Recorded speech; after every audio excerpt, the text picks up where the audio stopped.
దయచేసి మీరు మాట్లాడాలి అనుకున్నప్పుడు విక్టిమ్ లేదా బాధితురాలు అని మాత్రమే మాట్లాడండి. సో నేమ్ ఎక్కడ తీసుకోవద్దు. It's a personal request.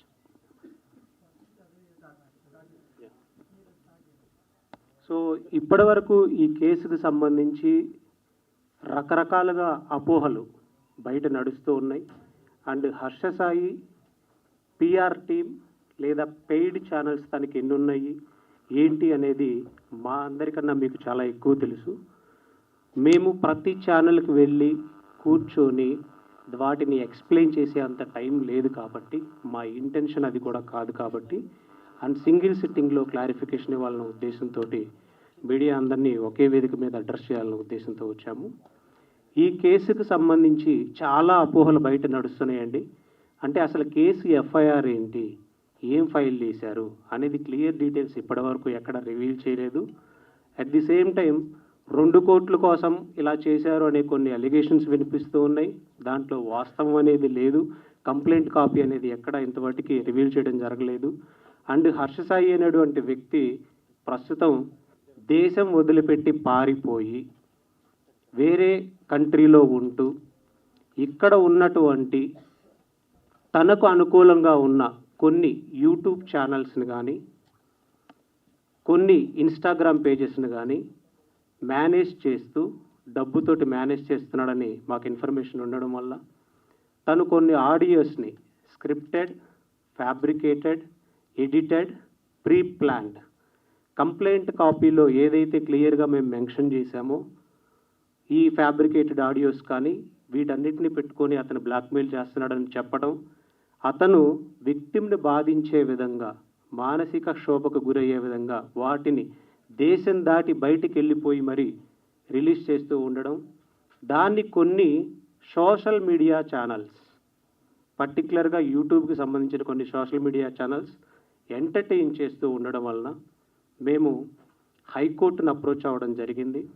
మాకు నిజంగా ఈరోజు వరకు ప్రతి మీడియా సంస్థ చాలా సపోర్ట్ చేసింది. చాలా సపోర్ట్గా ఉంటూ అతని బెట్టింగ్ మాఫియాని బయటపెట్టడంలో, ఇల్లీగల్ బెట్టింగ్ యాప్స్కి సంబంధించిన వాటి నుంచి నేరాలను బయటపెట్టడంలో, అండ్ వాళ్ళ ఫ్యామిలీ బ్యాక్గ్రౌండ్లో ఉన్నట్టు జరిగేటువంటి ఆర్థిక నేరాలను బయటపెట్టడంలో మీడియా సంస్థలు నిజంగా చాలా గొప్పగా పనిచేసినాయి. దాన్ని మేము స్పెషల్గా థ్యాంక్స్ చెప్తున్నాము. కానీ నిన్నటి వరకు ఉన్న అటెన్షన్ని డైవర్ట్ చేయడం కోసం మళ్ళీ ఒక కొత్త ప్లాన్ బి అతను రెడీ చేసుకున్నాడు. మీడియా సంస్థల మీద కేసులు వేస్తున్నటువంటి లాయర్లు అనే వాదనని తెర మీదకి తీసుకొచ్చే ప్రయత్నం చేస్తూ ఉన్నాడు. మేము మీడియా సంస్థల మీద ఎలాంటి కేసులు వేయలేదు. అతను రిలీజ్ చేసినటువంటి ఆడియోస్లో ఎలాంటి అథెంటిసిటీ లేకుండా, ఏ క్రెడిబిలిటీ చెక్ చేయకుండా, ఏ సందర్భంలో మాట్లాడారో లేదా తను అసలు మాట్లాడిందో లేదో అనే సందర్భాన్ని కూడా లేకుండా ఒక విక్టిమ్కి ఒక మానసిక క్షోభకు గురవుతుంది కాబట్టి లీగల్గా మేమేం చేయగలమో దాన్ని రిట్ పిటిషన్లో రూపంలో మాత్రమే హైకోర్టు ముందు ఉంచడం జరిగింది. మా వాదనలు విన్నటువంటి ధర్మాసనం ఒక ఇంటర్మ్ ఆర్డర్ ఇచ్చిందండి.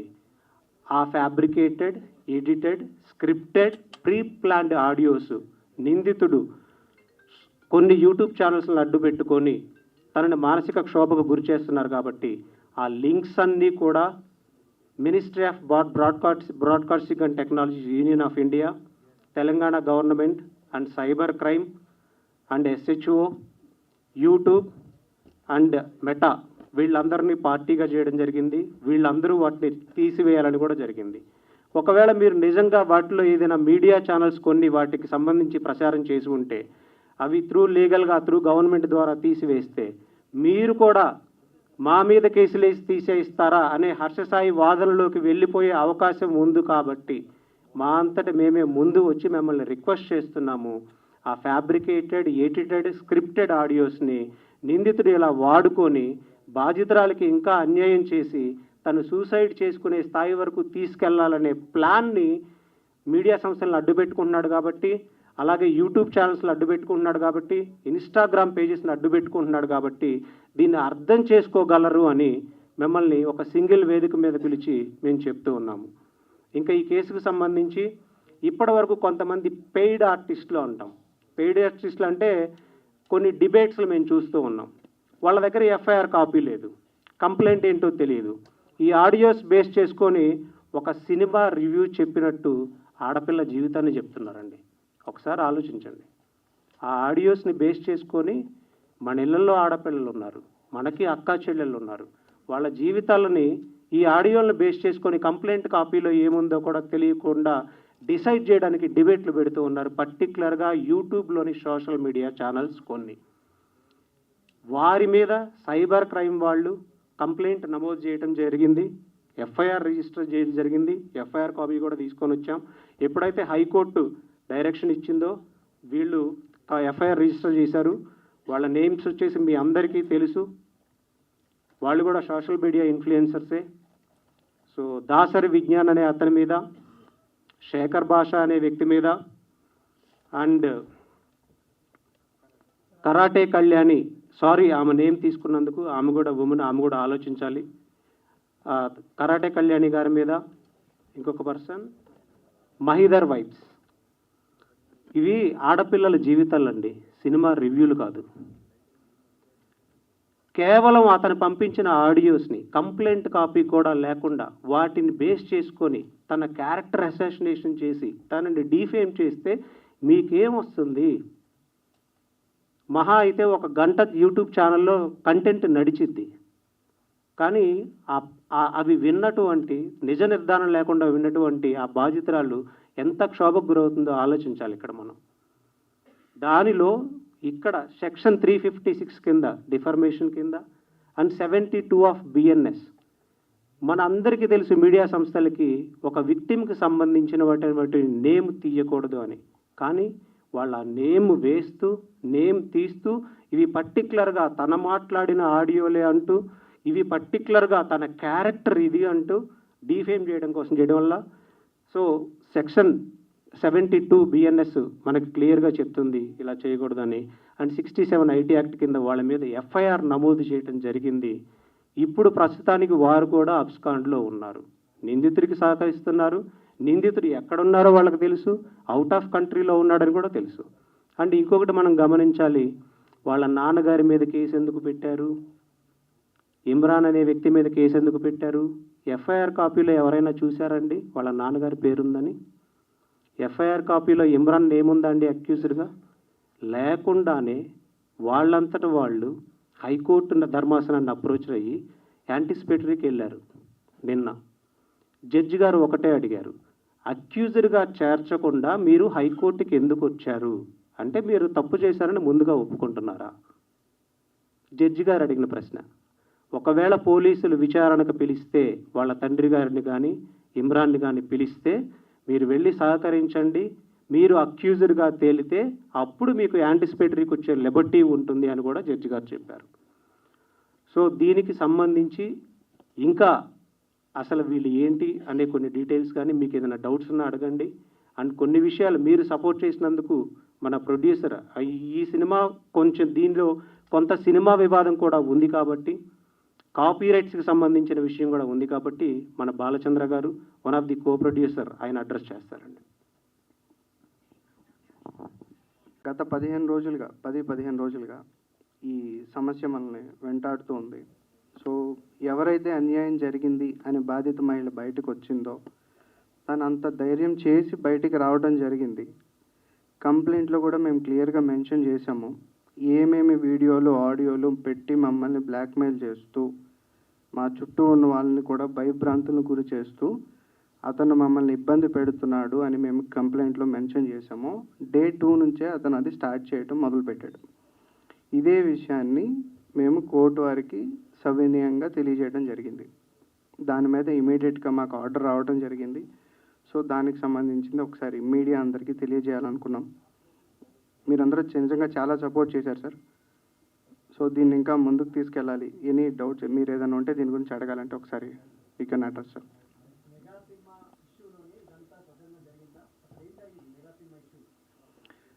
సార్ ఇది మెగా సినిమా కాదు, ఇష్యూ కాదు సార్. ఇది ఫస్ట్ ఆఫ్ ఆల్ ఏంటంటే ఇది విక్టిమ్ మీద జరిగిన లైంగిక దాడి సార్. దానిని మేము అడ్రస్ చేసాం. సో అతను దాని నుంచి తప్పించుకోవడానికి ఎన్నో రకమైన ఫ్యాబ్రికేటెడ్ ఆడియోస్తో మా మీద దాడి చేయడం జరిగింది. ఆ దాడిని మేము ఈ ఈ ఈ- ఈ కేసు త్రూ మేము క్లియర్గా చెప్పగలిగాం అసలు తన మీద జరిగిన దాడి ఏంటి, మా మీద అతను ఎలాంటి దాడి చేస్తున్నాడు అని. దాంట్లో ఈ సినిమాది కూడా ఒక పార్ట్ ఉంది, అంతే తప్ప సినిమా గురించి కాదు.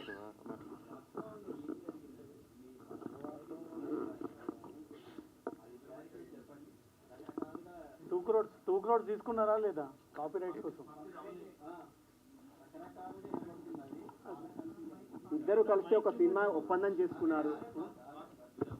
ఎస్, అదే దాంట్లో భాగంగానే ఇద్దరు కలిసి అసలు ఒక సినిమా ఒప్పందం చేసుకున్నారు. ఆ సినిమా వివాదం ఏంటి అసలు?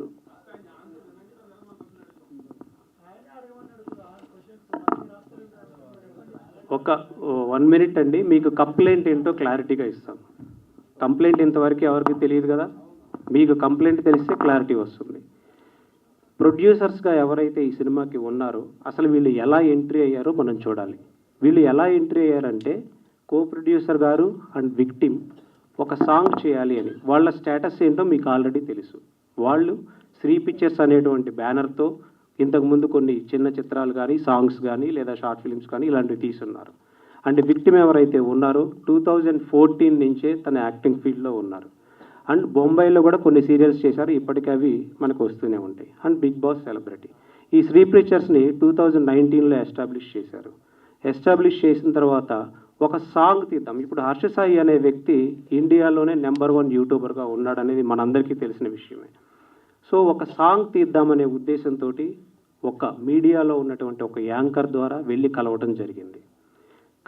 కలిసిన సందర్భంలో ఈ హర్ష సాయి అనేటువంటి వ్యక్తి ఒక 2-3 సిట్టింగ్స్ ఐటీసీ కోహినూర్స్లో ఇలా అయిపోయిన తర్వాత వీళ్ళ ఫినాన్షియల్ బ్యాక్గ్రౌండ్ని వెరిఫై చేసుకోవడం జరిగింది.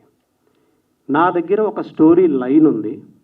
ఈ స్టోరీ లైన్తో మనం సినిమా తీస్తే మీరు ప్రొడ్యూసర్స్గా ఉండి, నేను డైరెక్టర్గా ఉండి, నేను హీరోగా ఉండి, అండ్ విక్టిమ్ ఎవరైతే ఉన్నారో తను ప్రొడ్యూసర్గా అండ్ హీరోయిన్గా ఉంటే ఇది చాలా పెద్ద సక్సెస్ అవుతుంది అని తన డెబ్యూ మూవీని శ్రీ పిక్చర్స్ ద్వారా తీయాలనే ఉద్దేశంతో అతను వచ్చాడు. సో మనం అతని క్యారెక్టర్ అనాలిసిస్ మనం చేసుకుంటే, ఒక పేదవాడికి ఒక బార్బర్ని మినిలియర్ చేయాలి అంటే అతని వీడియోస్ మీరు చూసుంటారు. ఎంత బ్యాక్గ్రౌండ్ వెరిఫై చేసుకుంటాడండి? వాళ్ళ టీంని పంపించి అతని ఫినాన్షియల్గా అతను ఏంటి, నిజంగా పేదవాడా కాదా, ఇన్ని వెరిఫికేషన్స్ చేసుకుంటాడు. ఎస్, చూశానండి. ఏ ఊరండి? బార్బర్ని మిలీనియర్ చేసే వీడియో మీరు చూసారా?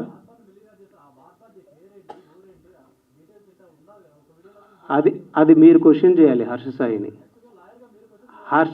మీరు క్వశ్చన్ చేయాలి సార్. అది హర్ష సాయిని మీరు క్వశ్చన్ చేయాలి. నేను చెప్తున్నా, ఇంత బ్యాక్గ్రౌండ్ అతను వెరిఫై చేసుకుంటాడు. ఒకళ్ళకి 5 లక్షలు దానం చేయాలంటే అతను చేసుకున్నాడు కాబట్టి, అలాగే తన ఫస్ట్ డెబ్యూ మూవీకి వీళ్ళ దగ్గర ఫినాన్షియల్ క్రెడిబిలిటీ ఉందా లేదా అని వెరిఫై చేసుకున్నాడు. ఫస్ట్ నన్ను చెప్పనివ్వండి.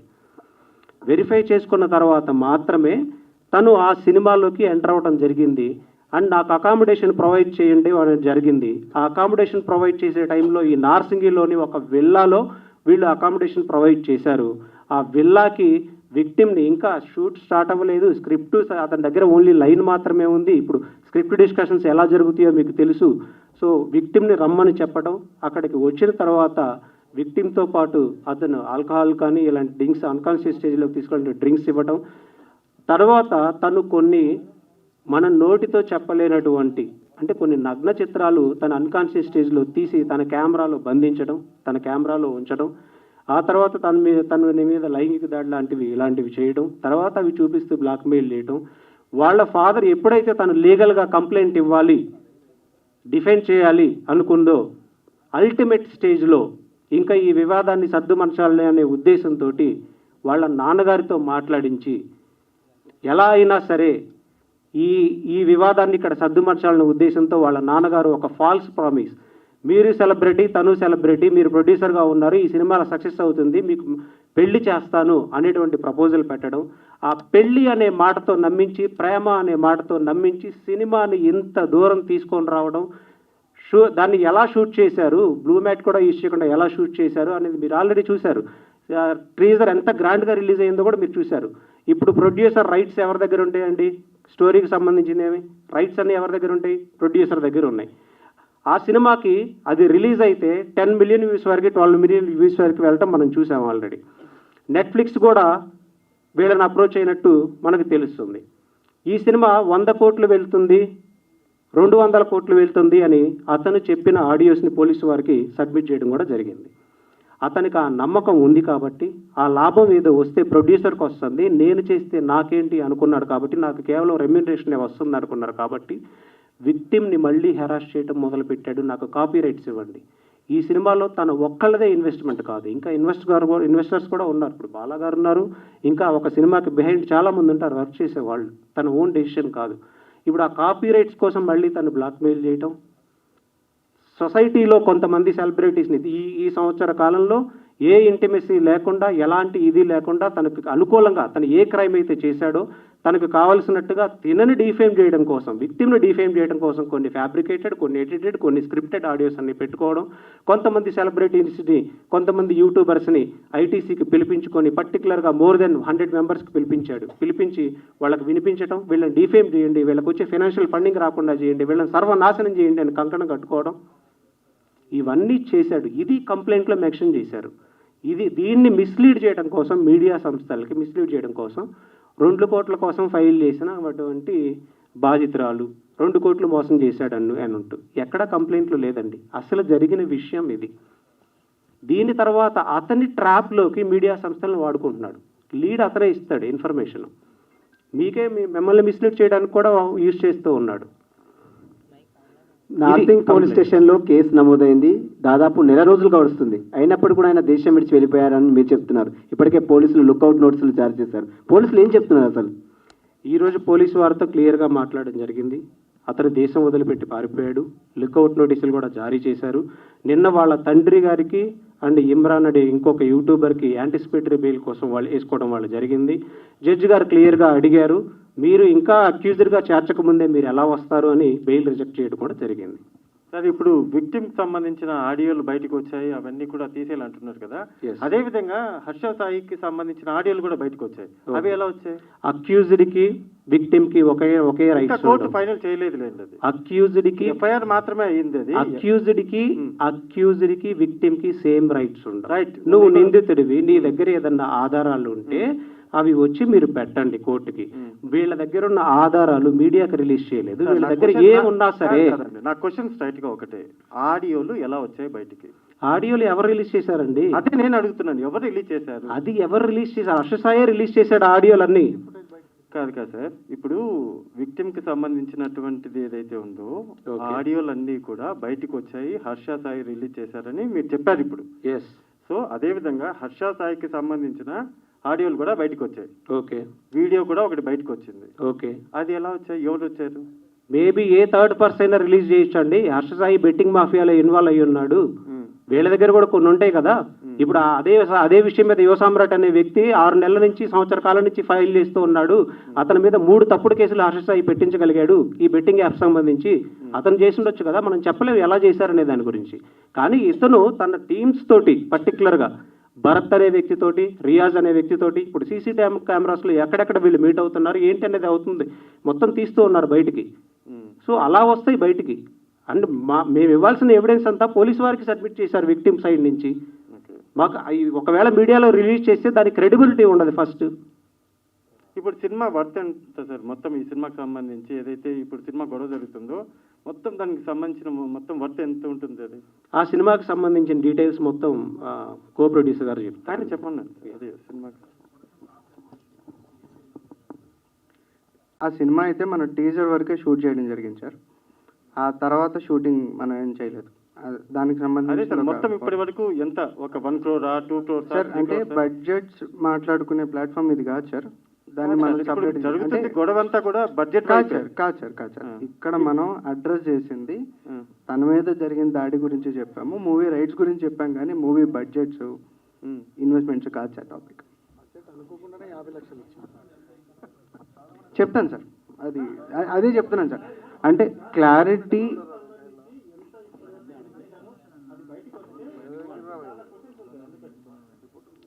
ఓకే.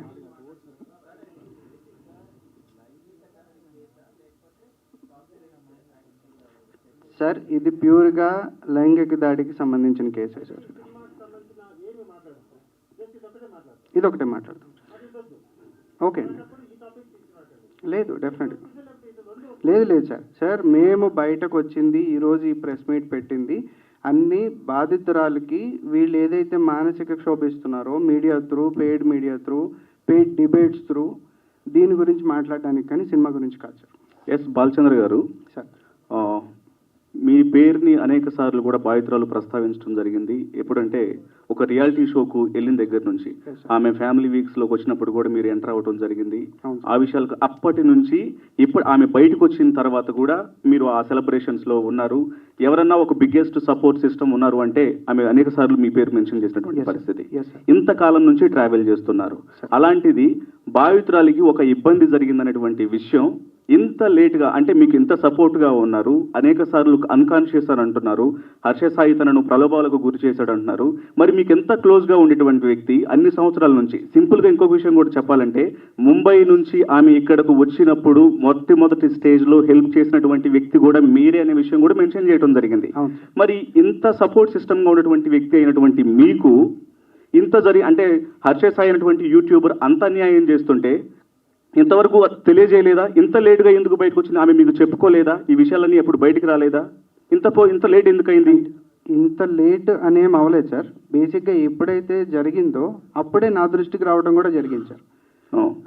అది కూడా కంప్లైంట్లో చాలా క్లియర్గా మెన్షన్ చేశాం. ఏ రోజైతే తను నాకు ఇన్ఫర్మేషన్ ఇచ్చారు ఆ తర్వాత ఏం జరిగిందని కూడా కంప్లైంట్లో మెన్షన్ చేశాం సార్. అప్పుడే వాళ్ళ ఫాదర్ దగ్గర నుంచి వచ్చిన కన్ఫర్మేషను వీళ్ళిద్దరికీ మ్యారేజ్ చేస్తారని చెప్పి, ఆ తర్వాతే మేము అగ్రెసివ్గా ఇంకా సినిమా ప్రొడక్షన్లో కూడా ముందుకెళ్ళడం జరిగింది. ఆ మ్యానిపులేషన్లో ఎలా అయితే తనుందో అదే మ్యానిపులేషన్లో నేను కూడా ఉన్నాను సార్. మీకు ఈ విషయాన్ని ఎప్పుడు తెలియజేశారు సార్? అసలు ఇలా ఇబ్బంది అవుతున్న విషయాన్ని ఎప్పుడు తెలియజేశారు? సేమ్ అదే టైంలో sir, last year March 2023 March.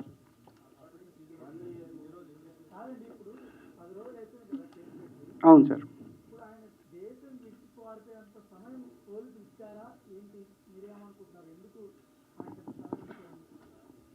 అతను చేసిన క్రైమ్ అతనికి తెలుసు కాబట్టి అతను కేసు ఫైల్ చేసిన మొదటి రోజునే దేశం వదిలిపెట్టి పారిపోయాడు. మీరు కన్ఫర్మేషన్ తీసుకోండి. డే 1 అతను పారిపోయి అతను వీళ్ళని ఎలా నాశనం చేయాలి, వీళ్ళని ఇంకా ఎలా తొక్కేయాలి అన్న ఉద్దేశంతో మాత్రమే ఈ ఆడియోస్ అనేవి రిలీజ్ చేస్తూ ఉన్నాడు. దానిని డిఫెండ్ చేయడం కోసం మాత్రమే మేము హైకోర్టును ఆశ్రయించడం జరిగింది. మీడియా మిత్రులు ఇక్కడ పిలవడం కూడా కారణం ఏంటంటే మళ్ళీ దీన్ని మీడియా మీద కేసులు వేశారు, లేకపోతే సోషల్ మీడియా వాళ్ళ మీద కేసులు వేస్తున్నారు అంటే మాట్లాడే హక్కు లేదా మాకు ఆర్టికల్ వీటి ప్రకారం అనే క్వశ్చన్స్ రైజ్ అవుతాయి. కాబట్టి ఇలా కూడా చేస్తున్నాడు కాబట్టి మిమ్మల్ని అందరినీ ఒకే వేదిక మీదకి పిలవడం జరిగింది. ఏమని? ఓకే, ఏమని ఓకే, ఎఫ్ఐఆర్ సిసిఎస్లో ఇచ్చింది ఏం కంప్లైంట్ ఇచ్చారండి? సిసిఎస్లో కాదు, సైబర్ క్రైమ్లో ఇచ్చిన కంప్లైంట్ ఏంటంటే బేస్డ్ ఆన్ ఆడియోస్ ఒక క్యారెక్టర్ని డిఫేమ్ చేస్తూ తన క్యారెక్టర్ ఇది అంటూ తను లేకపోతే ఇలా చేసింది అలా చేసింది అంటూ కంప్లైంట్ కాపీలో ఉన్నటువంటి బేసిక్ ఫ్యాక్ట్స్ కూడా తెలుసుకోకుండా ఇష్టం వచ్చినట్టు ఆడపిల్లల జీవితాల గురించి మాట్లాడుతూ ఉంటే కంప్లైంట్ చేయకుండా చేతులు కట్టుకొని కూర్చోమంటారా? న్యాయవాదులుగా మేము ఎందుకు ఇంకా ఛానల్స్ మీద కంప్లైంట్ ఇవ్వాలా? ఏ వ్యక్తులైతే మాట్లాడారో బేసిక్ ఫ్యాక్ట్స్ తెలియకుండా ఆ వ్యక్తుల మీద ఇవ్వడం జరిగింది. అది చట్ట పరిధిలో ఉంది కాబట్టే తన నేమ్ తీసుకొని మరి తను ఇది అని ప్రచారం చేస్తున్నారు కాబట్టి కంప్లైంట్ ఇవ్వడం జరిగింది. దాని చట్ట పరిధిలో ఉంది కాబట్టి వాళ్ళు కంప్లైంట్ రిజిస్టర్ చేశారు. తప్పే ఉంది అందులో? హర్ష సాయి మీద కేసు ఉంది. కంప్లైంట్ కాపీలో అలిగేషన్స్ అంటారు, అంటే దాన్ని విచారణ జరిపి దాని ఆధారాలు తీసుకున్న తర్వాత పోలీసు వారు ఒక మెమో వేసి వాళ్ళని అక్యూజర్గా చేర్చడం జరుగుతుంది. జరిగిన ఇన్సిడెంట్ మాత్రమే ఉంది. ఇందులో డబ్బు ప్రస్తావన కానీ లేకపోతే సినిమాకి సంబంధించి ఇలా జరిగిందని కానీ ఈ 1 year డ్యూరేషన్లో అసలు ఏంటి అనే విషయాన్ని మెన్షన్ చేయడం జరిగింది బాధితురాలు. మీరు సైబరాబాద్ కమిషనర్ని కలిశారు, ఏం చెప్పారు కమిషనర్ గారు క్లారిటీగా చెప్పారండి. ఎవరైతే అలా డిఫేమ్ చేస్తూ ఉన్నారో వాళ్ళ మీద మీరు ఈ లింక్స్ అన్నీ ఇవ్వండి. వాళ్ళు ఎవరైతే ఇంకా చేస్తూ ఉన్నారో బేసిక్ ఫ్యాక్ట్ అసలు ఇంతవరకు ఎఫ్ఐఆర్ ఏంటో ఎవరికీ తెలియదు, ఎక్కడ డిబేట్ అనేది జరగలేదు. ఎఫ్ఐఆర్ కాపీ మేము మీడియాకి రిలీజ్ చేయలేదు, మీరు మీడియాకి రిలీజ్ చేయలేదు. అతను రిలీజ్ చేసినటువంటి ఫ్యాబ్రికేటెడ్ అండ్ ఎడిటెడ్ స్క్రిప్ట్ ఆడియోషన్ బేస్ చేసుకొని ఒక మహిళకి సంబంధించి ఒక విక్టిమ్కి సంబంధించి ఎలా మాట్లాడతారో అని వాళ్ళ మీద కేసులు బుక్ చేయడం జరుగుతూ ఉంది. ఇప్పుడు హర్ష సాయి దేశం విడిచి వెళ్ళిపోయాడని మీరు చెప్తున్నారు. మరి ఫర్దర్గా ఎలా ప్రొసీడ్ అవుతారు? లుకౌట్ నోటీసులు జారీ చేశారండి పోలీసు వారు ఆల్రెడీ. ఆ లుకౌట్ నోటీసులు బేస్ చేసుకొని హర్ష సాయి ఎప్పుడు ఇండియాలో అడుగు పెట్టినా కానీ అరెస్ట్ చేసే అవకాశం ఉంది. అతను యాంటిసిపేటరీ బెయిల్కి ట్రై చేసుకున్నా కానీ పర్టికులర్గా ఈ సెక్షన్స్లో సుప్రీంకోర్టు గైడ్ లైన్స్ ప్రకారం వచ్చే అవకాశాలు కూడా లేవు. ఎస్, మీడియా మిత్రులకే తెలుసండి. నేను ఒక మీడియా ఇంటర్వ్యూలో చూశాను. లేదండి, అలా తీసుకోవడానికి లేదు. ఈ చట్ట ప్రకారంగా ఎవరిని పడితే ఇంతకు ముందులాగా తీసుకొచ్చి వాళ్ళని కూర్చోబెట్టేసేసి వాళ్ళని విచారించడానికి లేదు. ఇప్పుడు హర్ష సాయి ఫ్రెండ్ అయినంత మాత్రాన వాళ్ళని తీసుకొచ్చేసి అరెస్ట్ చేసి వాళ్ళని కొట్టి నిజాలు చెప్పించడాలు ఉండవు. చట్ట పరిధిలో పోలీసు వారు ఏం చేయగలరో అదే చేయగలరు. ఇందులో ఎలాంటి ఇన్ఫ్లుయెన్స్ ఉండదు. డెఫినెట్గా తీసుకుంటారు. ఏ ఎయిర్పోర్ట్లో అయినా అరెస్ట్ చేస్తారు అతన్ని. యాంటిసిపేటరీ బెయిల్ కోసం వెళ్ళినటువంటి ఎవరైతే మిగతా తనకు సహకరించినటువంటి యూట్యూబర్స్ ఎవరైతే ఉన్నారో ఓకే, ఈ యొక్క కేసులో వారి యొక్క పాత్ర అనేది ఎంతవరకు ఉంది అనేది మీరు అనుకుంటున్నారు? అలాగే కొంతమంది పేర్లు కూడా మీరు ప్రస్తావించడం జరిగింది. మాతో ఇంటర్వ్యూ ఇచ్చేటప్పుడు కూడా ఒకళ్ళిద్దరి పేర్లు కూడా వాళ్ళ మీద కూడా ఫిర్యాదులు చేశామని చెప్పారు. వాళ్ళు ప్రధానంగా ఎవరెవరు అనుకుంటున్నారు? వాళ్ళ యొక్క పాత్ర అసలు ఈ కేసులో ఎంతవరకు ఉంది? బాధితుల పరంగా ఇబ్బంది కావడానికి అని చెప్తారు. విక్టిమ్ కంప్లైంట్ ఇచ్చినప్పుడు క్లియర్గా చెప్పింది. ఒక 1 month నుంచి ఈ హర్ష సాయి అనే వ్యక్తి కొంతమంది యూట్యూబర్లని పిలిపించుకొని పర్టికులర్గా ఒక నేమ్ మెన్షన్ చేసి మరి, అతను కూడా ఒక యూట్యూబర్, ఫేమస్ యూట్యూబరు, ఆ నేమ్ మెన్షన్ చేసి మరి అతనికి ఈ ఆడియోలు కానీ లేకపోతే వీడియోలు కానీ వీళ్ళ క్యారెక్టర్ ఇదని కానీ ఇట్లా డిఫేమ్ చేయడం కోసం వాడుతున్నాడు అనే ప్రస్తావన మాత్రమే కంప్లైంట్ కాపీలో ఉంది. సో పోలీసు వారి విచారణలో భాగంగా వాళ్ళకి ఎగనెస్ట్గా ఏమైనా ఎవిడెన్సెస్ కలెక్ట్ చేస్తే ఒక మెమో వేసి డెఫినెట్గా వాళ్ళని అక్యూజర్గా చేర్చే అవకాశాలు ఉన్నాయి. హర్ష సాయిని అరెస్ట్ చేస్తే ఓకేనా, లేదంటే అసలు బాధిత మహిళ ఏం ఎక్స్పెక్ట్ చేసి కేసు పెట్టారు? బాధిత మహిళ న్యాయం కోసం చట్ట పరిధిలో హర్ష సాయికి ఏ శిక్ష పడుతుందో ఆ శిక్ష పడడం కోసం మాత్రమే కేసు పెట్టింది. దీన్ని మిస్లీడ్ చేయడం కోసం 2 కోట్లు అనే అబద్ధాన్ని హర్ష సాయి క్రియేట్ చేశాడు. హర్ష సాయి తరఫు న్యాయవాది క్రియేట్ చేశారు. సో మొత్తం ఈ కేసులో ఫైనాన్షియల్కి సంబంధించి ఏం సంబంధం లేదు? ఫైనాన్షియల్ సంబంధం లేదండి. డిమాండ్ ఏంది? మళ్ళీ ఆమె పెళ్లి చేసుకోవడమా లేదంటే శిక్ష పడడమే మెయినా? కాదండి, పెళ్లి అనే ప్రస్తావనని ఒక 1 year ఆ అబద్ధాన్ని 1 year నడిపాడు అతను. 1 year నడిపిన తర్వాత ఈ సినిమా రైట్స్ లాక్కుందామని మళ్ళీ బ్లాక్మెయిల్ చేయడం మొదలుపెట్టాడు. ఈ రోజు సొసైటీలో ఉన్నటువంటి కొంతమంది యూట్యూబర్స్ని పిలుచుకొని వాళ్ళ క్యారెక్టర్ దాన్ని డిఫేమ్ చేయడానికి ప్రయత్నించాడు. మీరు అడిగిన క్వశ్చన్ మేము అడిగాను, నీకు అల్టిమేట్గా ఏం న్యాయం కావాలని. ఆ అమ్మాయి ఒకటే చెప్పింది, నాకు న్యాయం అంటే అతనికి శిక్ష పడడమే న్యాయం అని చెప్పింది. అదే న్యాయం మనం ఒకవేళ హర్ష సాయి వచ్చి ఎస్ ఏ రైట్స్ మూవీకి సంబంధించిన కాపీ రైట్స్ వీళ్ళ పేరు మీద ఉన్నాయి. అవి తన పేరు మీదకి మార్చుకోవడం కోసం వీళ్ళకు వచ్చేటువంటి ఫినాన్షియల్ స్టాటిస్టిక్స్ ఏవైతే ఉన్నాయో, ఫినాన్షియల్ ఫండింగ్ ఏవైతే ఉన్నాయో అవి రాకుండా ఉండడం చేయడం కోసం, వీళ్ళ సొసైటీలో డిఫేమ్ చేయడం కోసం అతను ఫుల్ ప్లాన్డ్గా చేసినటువంటి ఇన్సిడెంట్.